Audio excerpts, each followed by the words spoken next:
Guys, welcome to VN vlogs. So మేమైతే ఇప్పుడు Tirupati and Arunachalam వెళ్తున్నాం. Hey guys, I am going to Arunachalam.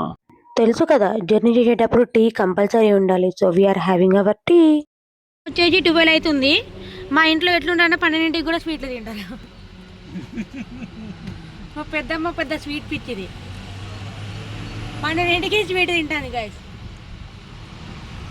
Mummy నువ్వు తింటావా? సో నైట్ పెట్రోల్ బంక్ లో ఆగి కాసేపు పడుకొని మేమైతే డైరెక్ట్ అరుణాచలం కి స్టార్ట్ అయిపోయాము.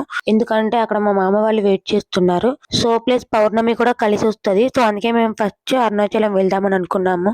సో మా జర్నీ అయితే అరుణాచలం కి అయితే స్టార్ట్ అయిపోయింది. అరుణాచలం రీచ్ అయిపోయాము. పౌర్ణమి కాబట్టి ఫుల్ రష్ ఉండే, ఇట్లా అడుగు తీసి అడుగు వేయడానికి కూడా లేదు మాకైతే. సో మేము వెళ్ళి రిఫ్రెష్ అయ్యి ఈవినింగ్ 7:30కి దర్శనం చేసుకుందామని వెళ్ళాము. సో వెళ్ళే వారికి 7:30 దాటేసరికి ఏమైందంటే దర్శనం అనేది క్లోజ్ చేశారు. ఆ రోజు ఫుల్ రష్ ఉండడం వల్ల అయితే మళ్ళీ ఎర్లీ మార్నింగ్ 3:30 వరకే లేచి దర్శనంకి అయితే స్టార్ట్ అయిపోయాము. నిజంగా చెప్తున్నా, చాలా పబ్లిక్ ఉంది. ఆ రోజు అయితే గిరి ప్రదర్శనకి కూడా మార్నింగ్ మొత్తం ఆపేశారంట. ఎండ కొడుతుంది, బాగా ప్రాబ్లమ్స్ వస్తాయని. సో గిరి ప్రదర్శనకి కూడా మనకి ఈవినింగ్ 6:30 నుంచి పర్మిషన్ ఇచ్చారు. సో అందరు అప్పుడే 6:30కి గిరి ప్రదర్శన స్టార్ట్ చేశారు కాబట్టి ఫుల్ రష్ ఉండే. సో ఎవరన్నా ఇట్లా స్పెషల్ ఒకేషన్స్ కి దర్శనానికి వెళ్ళాలి అనుకుంటే మాత్రం ఒక 2-3 డేస్ వరకు ప్లాన్ చేసుకొని వెళ్ళండి. మేము వెళ్ళినప్పుడు రూమ్స్ కూడా పెద్దగా అవైలబుల్ లేకుండే. మా మామ ఒక 2 డేస్ ముందే వచ్చిండు. సో మామ రూమ్ తీసుకొని పెట్టాడు. సో మేము అక్కడ అడ్జస్ట్ అయిపోయాము. రూమ్స్ కూడా దొరకలేదు మాకు అసలు.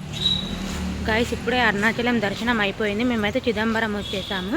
అరుణాచలంలో అయితే ఫుల్ రష్ ఉంది పౌర్ణమి కాబట్టి. మేమైతే చాలా సఫర్ అయ్యాము. ఇది వచ్చేసి నార్త్ గోపురం. అరుణాచలంకి ఎవరైనా వెళ్తే దాని దగ్గరలో ఉన్న ఈ చిదంబరంకి అయితే రండి. ఇది చాలా బాగుంటది. టెంపుల్ పెద్దగా ఉంటది. మేమైతే చిదంబరం చూసుకొని నెక్స్ట్ తిరునల్లారికి వెళ్ళాము. ఇక్కడ శనేశ్వర దేవాలయం ఉంటుంది. సో ఇక్కడ మొత్తం ఇవి రథాలు ఉన్నాయి. చాలా డిఫరెంట్ గా అనిపించి సో నేను చేసి ఒక క్లిప్ తీద్దామని తీసాను, మీకు చూపిద్దామని. సో మేమైతే శనిదేవునికి పూజ చేసుకొని ఇక్కడ కోనేరు కూడా ఉంటుంది. సో ఈ కోనేరులో మనము స్నానం అనేది చేయాలి. సో మేమైతే నీళ్లు చల్లుకున్నాము. సో ఇక నీళ్లు చల్లుకొని మనం దర్శనానికి అయితే వెళ్ళాలి. అయితే అభిషేకం చేయించుకున్నాము. మాకు పెద్దగా రష్యం లేదు అక్కడ. ఖచ్చితంగా అక్కడ కోనేరు ఉంటుంది. కోనేరులో ఒక నీళ్ళు చల్లుకోవాలని స్నానం చేసాను వెళ్ళాలి, ఎందుకంటే అది మ్యాండేటరీ. సో ఇక్కడ మనం వెళ్ళే దారిలో అయితే పూలు ఉంటాయి, నల్ల బట్టలు ఉంటాయి, అవి వేసుకుంటే మంచిది. ఎందుకంటే శనిదేవునికి బ్లాక్ కలర్ అంటే బాగా ఇష్టం కాబట్టి. ఇది మనందు బ్లాక్స్. ఇప్పుడు దర్శనానికి అయితే స్టార్ట్ అయిపోయాము. శనిదేవాలయంకి వచ్చాము. ఇది తిరునల్లార్. మనకి చిదంబరం నుంచి 70 కిలోమీటర్స్ ఏమో వస్తుంది. యాక్చువల్లీ ముచ్చట ఏంటంటే ఇప్పుడు దర్శనం అయిపోయి వచ్చినాం అందరము. మంచిగా వాళ్ళందరూ రూమ్లో పడుకున్నారు. మా ఇద్దరికి ఏమో అస్సలు నిద్ర వస్తలేదు. సో ఏం చేద్దామంటే మీల్స్ తీసుకుందాం. మా వాళ్ళకి 3 డేస్ నుంచి మీల్స్ లేదు. మా వాళ్ళు మీల్స్ లేకపోతే బతకలేరు. సో మీల్స్ ట్రై చేద్దాము. ఒకవేళ బాగుంటే పార్సల్ తీసుకోవడం రూమ్ కానీ మేము ఇద్దరము మధ్యాహ్నం 12 అవుతుంది. ఇద్దరమే ఎండకు మీల్స్ కోసం పోతున్నాం. ఇలా ఉంటాయి గైస్ మా కష్టాలు. మా వాళ్ళకైతే అన్నం కావాలి ఫస్ట్. ఫ్రైడ్ రైస్లు అవన్నీ వద్దు, అవి అన్నం కాదు వాళ్ళకి. పప్పు, చారు, పచ్చడి ఉంటేనే అన్నం. మరి ఏమన్నా మెయిన్గా యాక్చువల్గా ఇప్పుడు పోయేది దీనికోసం. యాక్చువల్లీ ఇక్కడ మన తెలంగాణ వాళ్ళు ఎవరైనా వస్తే మాత్రం అస్సలు ఫుడ్ బాగాలేదు, మనం తినలేము ఆ ఫుడ్. సెవెన్లో తిన్నాము, అది బాగుంది ఫుడ్. ఇక్కడ మనం తినగలుగుతుంటాం. ఇది టెంపుల్కి దగ్గరలోనే ఉంటుంది. ఎవరైనా తెలంగాణ వాళ్ళు వస్తే మాత్రం ఇందులో ట్రై చేయండి. ఇంత పెద్ద ట్రిప్ లో బీచ్ లేకపోతే ఎలా చెప్పండి. సో తిరునల్లారికి దగ్గరలోనే కరాయికల్ బీచ్ అనేది ఒకటి ఉంటుంది. జస్ట్ ఒక 5 to 10 కిలోమీటర్స్ వస్తుంది. సో మేమైతే అక్కడికి వెళ్ళిపోయాము ఎంజాయ్ చేయడానికి.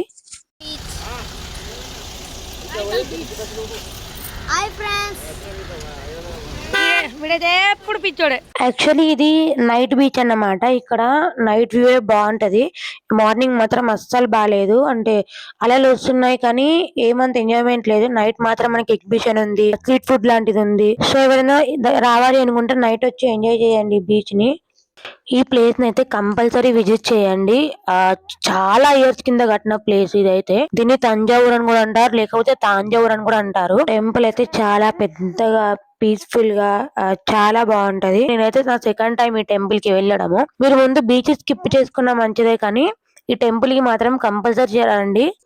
ఇక్కడ వచ్చేసి మనకి శివుడు ఆ లింగం అయితే పెద్దగా ఉంటది, చాలా పెద్దగా ఉంటది. మన రామప్ప టెంపుల్ కన్నా పెద్దగా ఉంటది లింగం వచ్చేసి. నంది కూడా చాలా పెద్దగా ఉంటది. మనం లోపలికి వెళ్ళడానికి మనకు ఒక 3 గోపురాలు దాటాల్సి ఉంటది ఈ టెంపుల్ కి. ఇది మాత్రం ఇది వచ్చేసి లోపల వ్యూ అన్నమాట. ఇక్కడ వారాహి అమ్మవారు కూడా ఉంటుంది ఆ టెంపుల్ కి లెఫ్ట్ సైడ్ లోపలలోనే.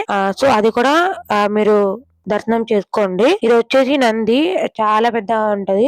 అండ్ మీరు అబ్జర్వ్ చేస్తే నంది నాలుక పైకి ఉంటది ఇట్లా బయటకు వచ్చేసి. సో ఈ టెంపుల్ అయితే నాకు పర్టికులర్ గా నాకు చాలా ఫేవరెట్.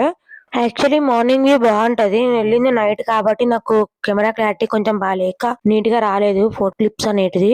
సో మార్నింగ్ విజిట్ అవ్వండి, మీరు వ్యూ బాగుంటది. శివలింగం ని కూడా తీద్దాం అనుకున్నా కానీ లోపలికి క్యామ్ అలో లేదు. మా ప్లాన్స్ ఎట్లా ఉంటాయంటే మేము ఎటో వస్తాము, ఎటో అనుకుంటాము, ఎటో పోతాము. మేము యాక్చువల్గా అరుణాచలం వచ్చి తంజావూరు ఇవన్నీ చూసుకొని తిరుపతి పోదామని అనుకున్నాం. కానీ నీకు వచ్చినాక ఏమైంది, రామేశ్వరం పోదామని సడన్గా నైట్ ప్లాన్ చేంజ్ చేసేది. సో ఇప్పుడైతే మేము రామేశ్వరం పోతున్నాం. ఇంకో 25 కిలోమీటర్స్ దూరంలో ఉన్నాం. అట్లా ఉంటుంది మా ప్లానింగ్ అనేది కదా నందు. అవును నందుగా నైట్ అంతా జర్నీ చేసి కాస్త పడుకోండి.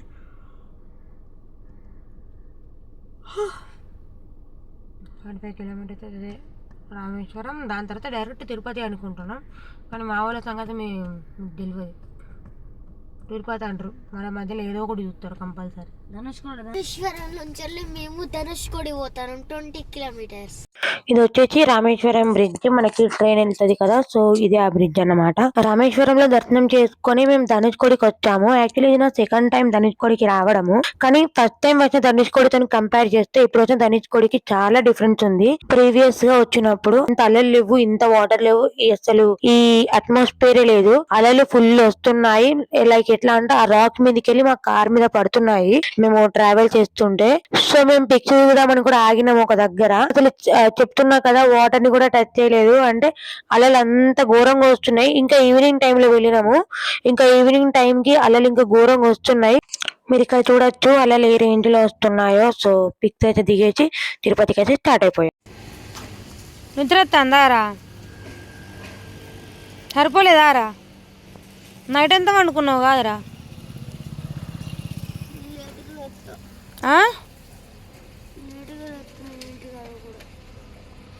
లేమో కడుక్కుందుపా.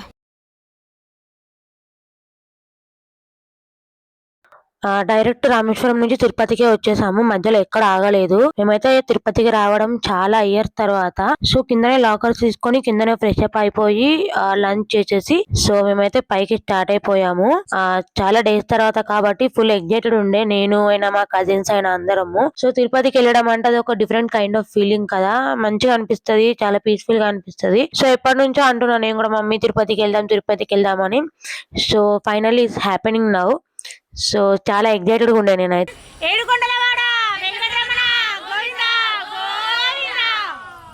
మేము వెళ్ళినప్పుడు రష్ లేదు కాబట్టి మాకు 8 hours లో దర్శనం అనేది అయిపోయింది. సో మేమైతే దర్శనం చేసుకుని వరంగల్ అయితే రిటర్న్ పోయాము. Bye guy.